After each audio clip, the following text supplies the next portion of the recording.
জাতীয় দল থেকে হঠাৎ অবসরের ঘোষণা দিলেন উরুগুয়ের কিংবদন্তি লুইস সুয়ারেজ। প্যারাগুয়ের বিপক্ষে বিশ্বকাপ বাছাই পর্বের ম্যাচ দিয়ে ১৭ বছরের আন্তর্জাতিক ক্যারিয়ারের ইতি টানবেন সুয়ারেজ। অন্যদিকে পর্তুগাল সুপারস্টার ক্রিস্টিয়ানো রোনালদো ২০২৬ বিশ্বকাপ খেলার নিশ্চয়তা দিতে চাননি। লাতিন অঞ্চলের আরও একটি ফুটবল নক্ষত্রের পতন ঘটতে চলেছে। ২০২৬ বিশ্বকাপ সামনে রেখে উরুগুয়ের সর্বোচ্চ গোলদাতাকে নিয়ে পরিকল্পনা সাজাচ্ছেন কোচ দিয়েগো পেরেজ।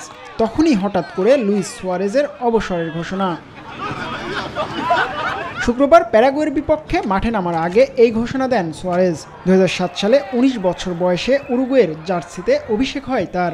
দলের হয়ে ১৪২ ম্যাচে ৬৯ গোল করে দেশটির সর্বোচ্চ স্কোরার হন তিনি।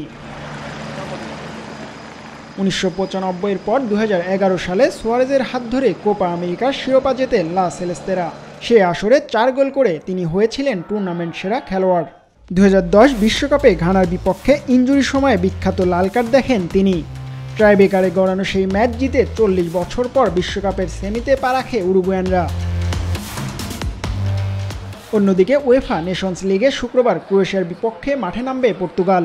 এই ম্যাচের স্কোয়াডে রয়েছেন ৩৯ বছর বয়সী ক্রিস্টিয়ানো রোনালদো। ২০২৪ নেশনস লিগে এখন পর্যন্ত ৫ ম্যাচ খেলে জাল খুঁজে পাননি CR7, যার জন্য ২০২৬ বিশ্বকাপ খেলার নিশ্চয়তা এখনই দিতে চান না রোনালদো। আমি ভালো বোধ করছি এবং আমার ফিটনেসও ভালো, তবে ২০১৬ বিশ্বকাপ বিষয়ে আমি এই প্রশ্নের উত্তর দিতে পারবো না, কারণ আমি বর্তমানে থাকতে চাই। এই মুহূর্তটি উপভোগ করার চেষ্টা করছি। নেশনস লিগে কুয়েটদের বিপক্ষে ম্যাচ দিয়ে স্বরূপে ফিরতে চান CR7।